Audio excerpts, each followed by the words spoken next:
Hey guys, good morning and welcome to another episode of Motorcyclist MC Commute. Today we're going to do something special. We're going to commute to Baja, Mexico on BMW's 2020 F800 GS Adventure. A motorcycle built for true adventure, the Baja Peninsula. What can go wrong? Just joking. Let's go for a ride. Well guys, here it is, BMW's 2020 F850 GS Adventure. This is BMW's touring friendly middleweight adventure bike. It differs from the standard F850 GS in the use of a larger capacity fuel tank, 6.07 gallons as opposed to the 4-gallon tank in the F850 GS standard model. It also has a little bit extra suspension travel front and rear.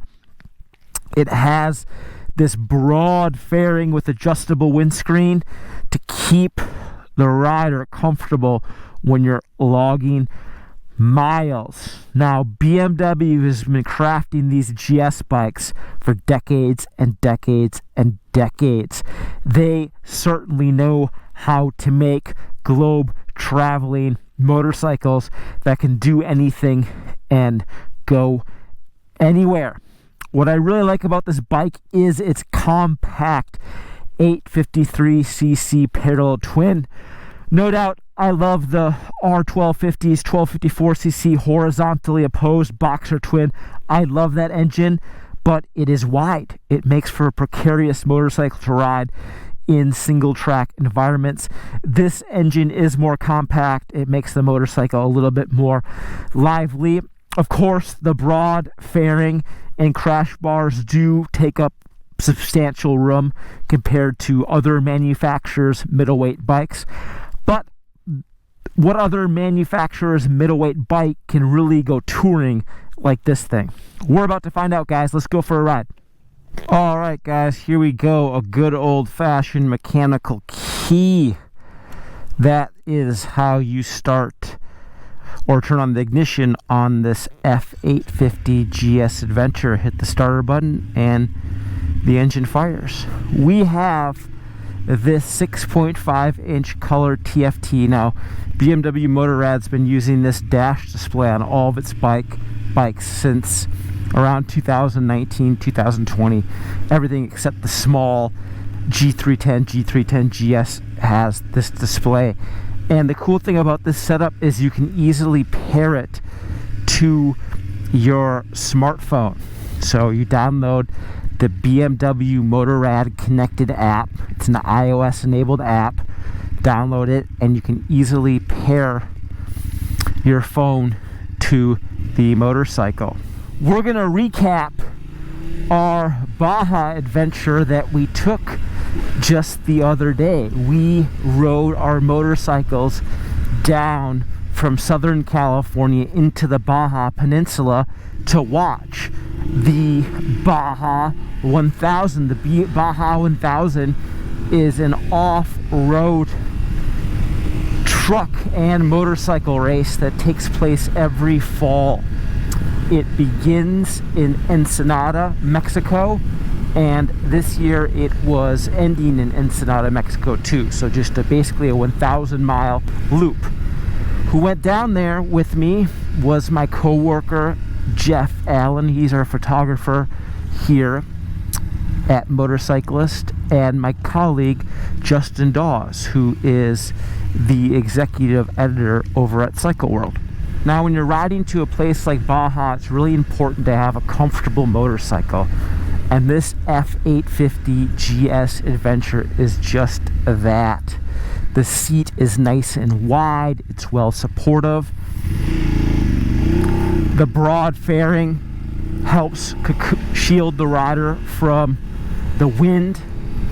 This GS Adventure has a 2-position adjustable windscreen. Wish the windscreen was a little bit higher. This is its high setting and it could be taller. It also has a low setting like this, which was nice when we were riding on the 2-track dirt roads. Adds a little bit of airflow on your torso and head. Also like the bend of the handlebar. The rearward sweep isn't excessive, and it has a very nice bend. It also works very well when you're standing at the controls, but we'll get to that in a little bit. These plastic handguards do a great job of shielding your mitts from the elements. It's kind of strange, but this F850 GS Venture doesn't have cruise control nor heated grips, but of course they are available as an option, and if this motorcycle was mine, I would absolutely invest in those features. You're gonna want to have those things. Now, it's important to remember when you're traveling to Mexico via the United States, crossing the border, you have to have a valid US passport. You also have to have supplemental, you don't have to have it, but it's a good idea to have supplemental insurance on your vehicle.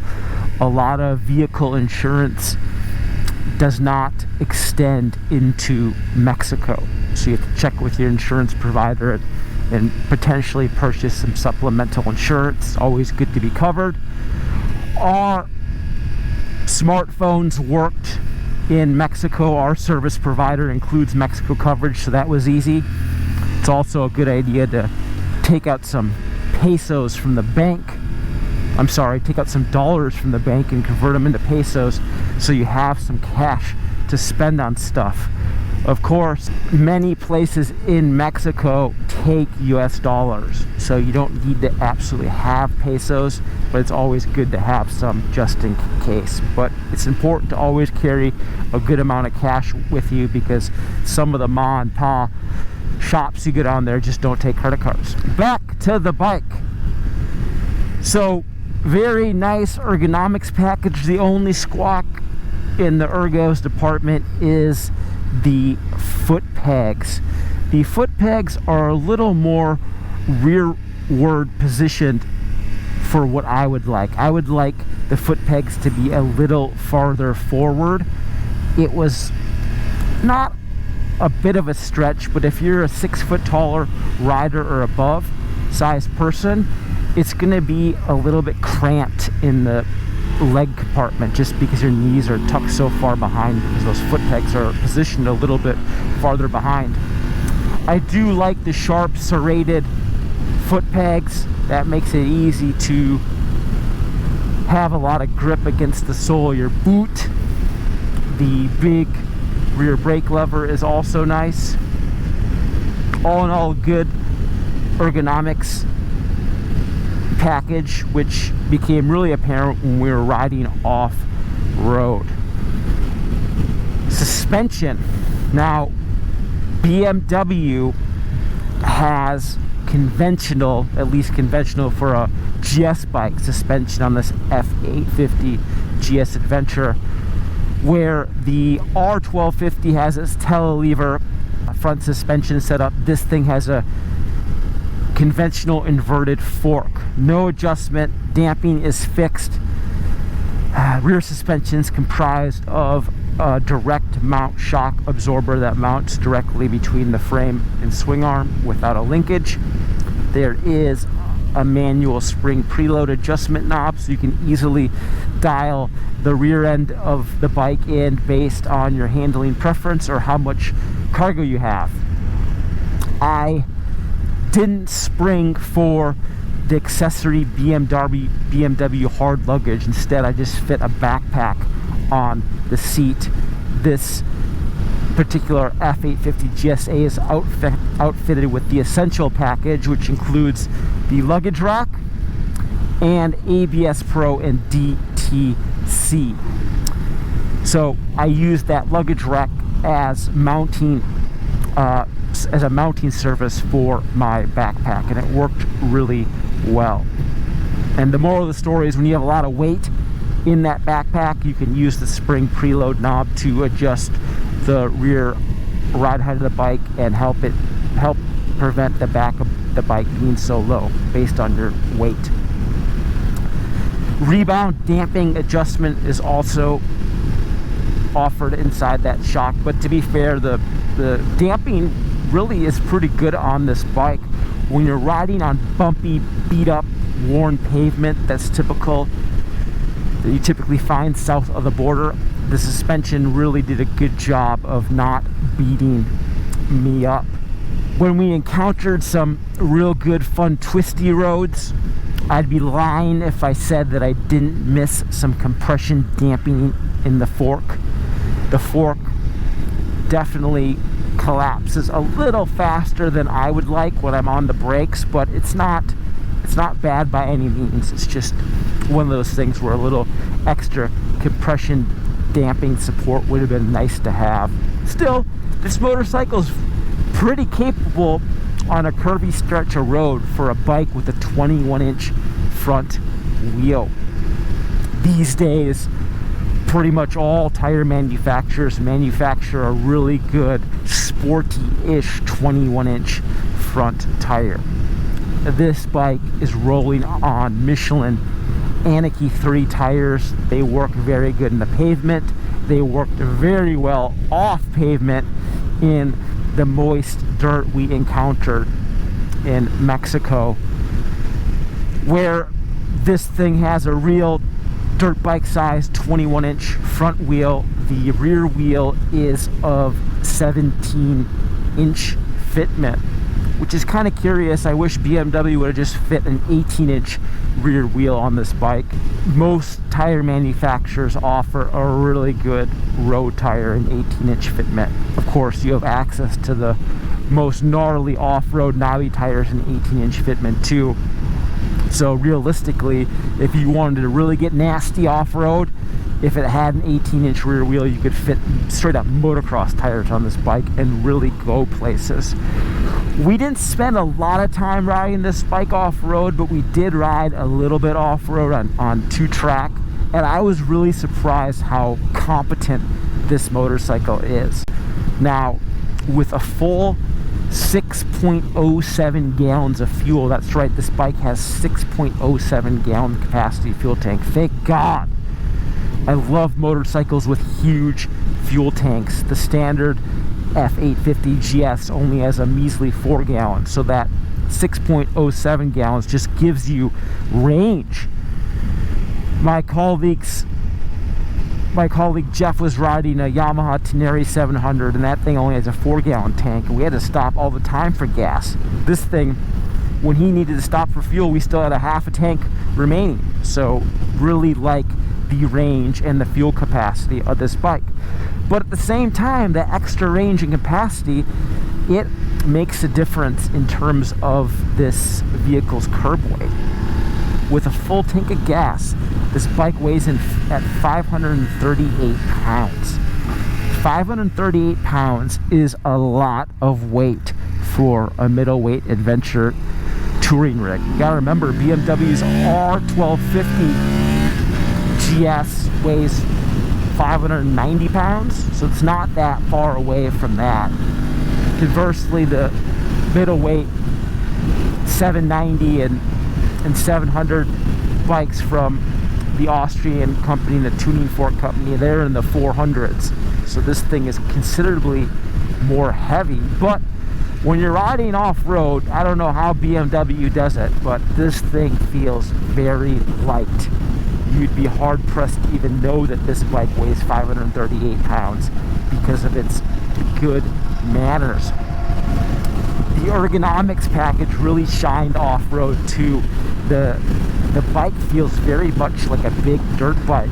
There's plenty of room to squeeze the motorcycle with your knees and your calves, so you have control. The handlebar bend is natural. There's a lot of room to stand and bend your knees, and it's got a good attack position when you're riding this thing off-road. I was really surprised how adept it is. Actually, it shouldn't be a surprise because that's how the R1250 is too. You hop on this nearly 600-pound bike and then start ripping it up off-road, and you're like, my God, this thing feels like a big dirt bike.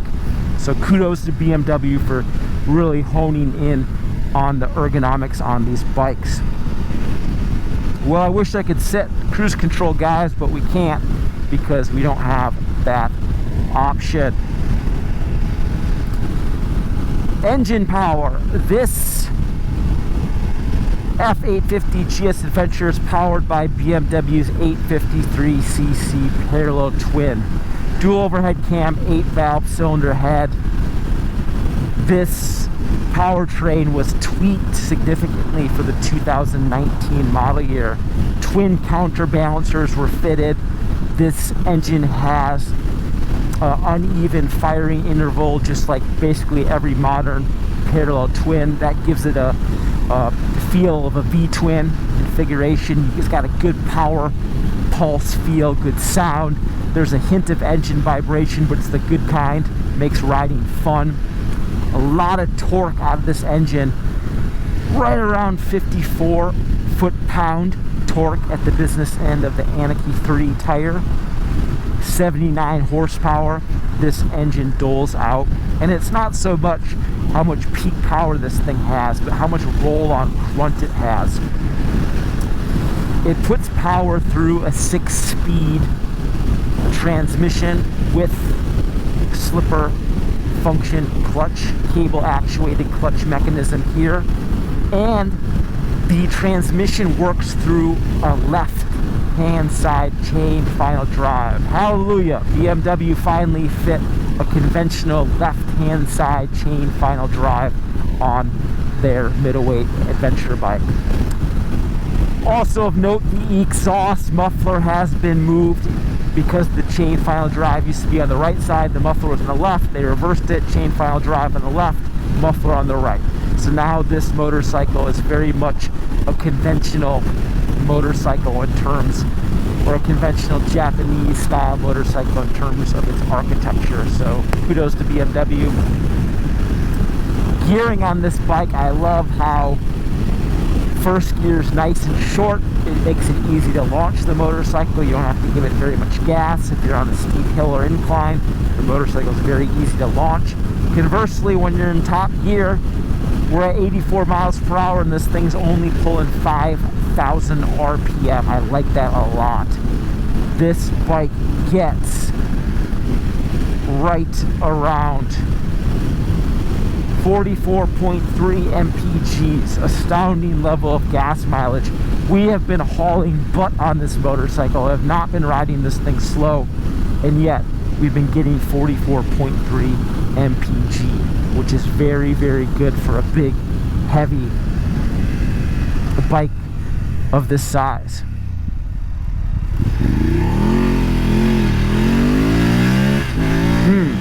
Love that engine. Love this slick 6.5 inch display. The only thing I don't like about it is, believe it or not, it's kind of difficult to reset the trip meter.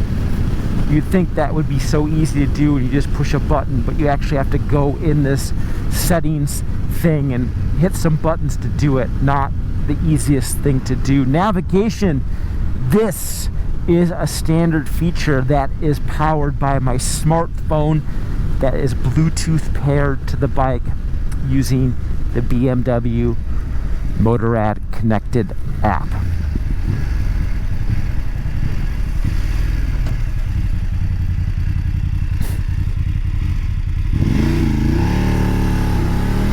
This F850 GS Adventure has different engine power modes.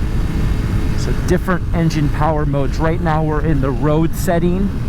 You can also select dynamic, which is a more sporty-ish setting.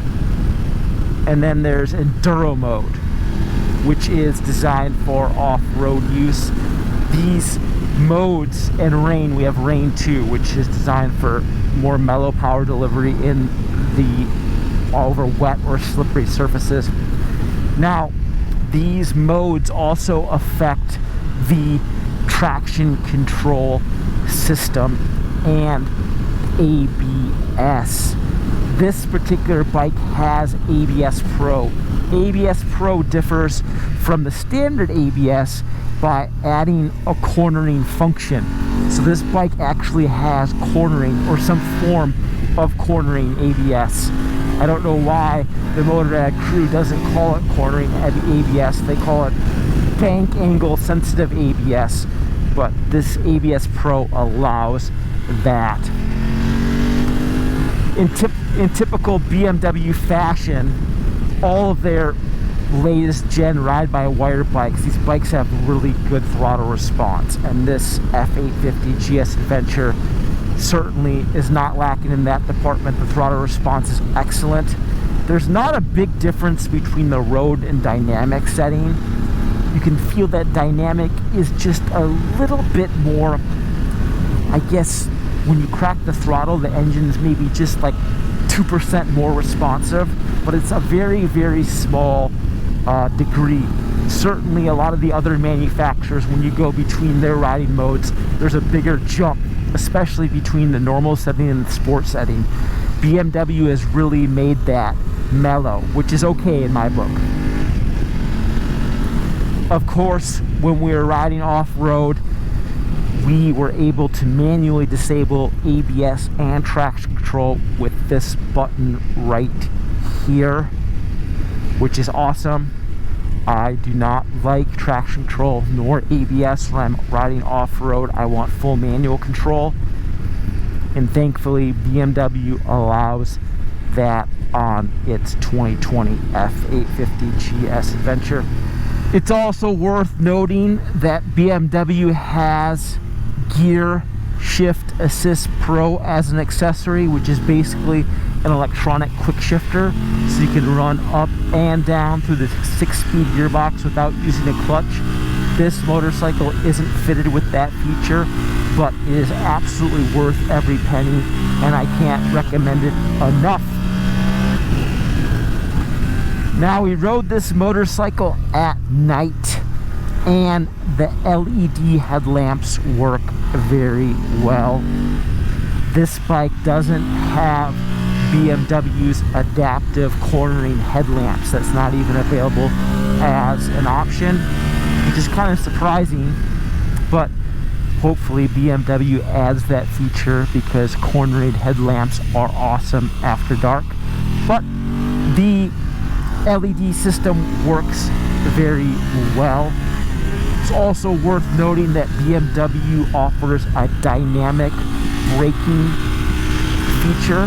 Now, what this feature does is, if you use the brakes in a certain manner at a certain speed, the brake light, the intensity of the brake light can actually increase, and this helps signal to people behind you, or actually it helps get their attention so they know that you're braking in a faster manner and that they need to be alert and slow down the vehicle as well in efforts to not rear end you.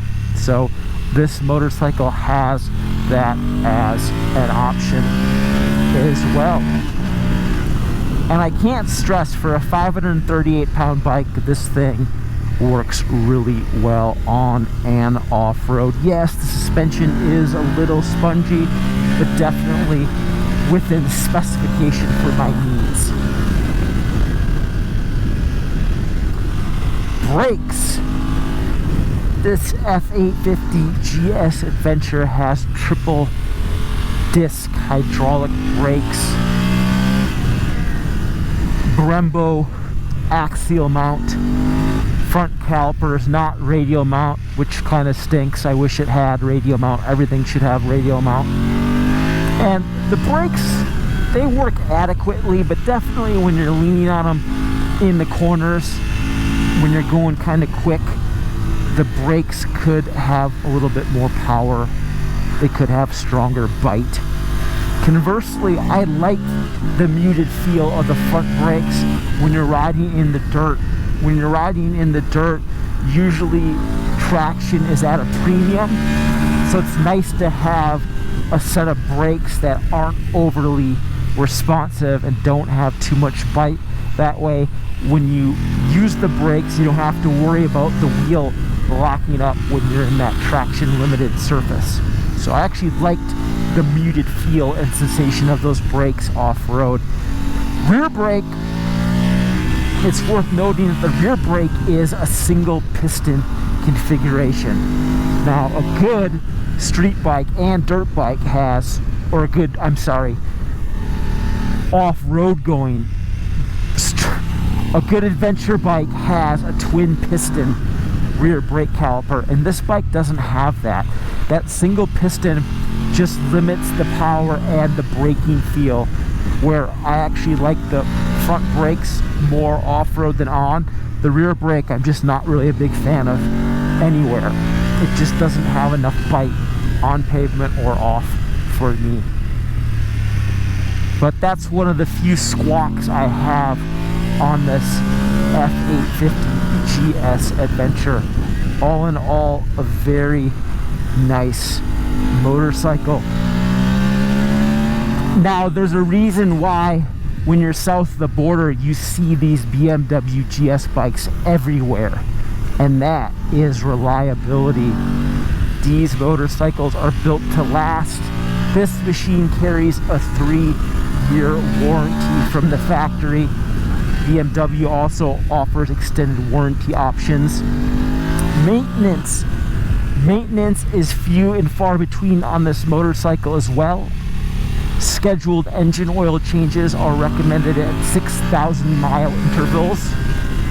At 12,000 miles, BMW Motorrad suggests you measure the valve specification on the 8 valves to make sure they're in specification.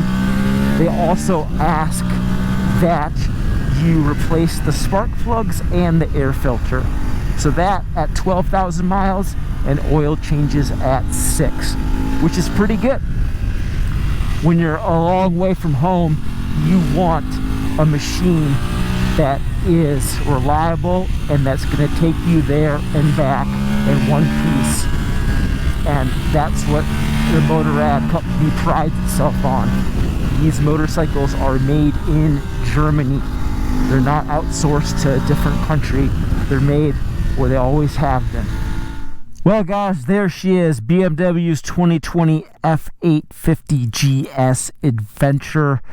We made it back into the United States without a problem.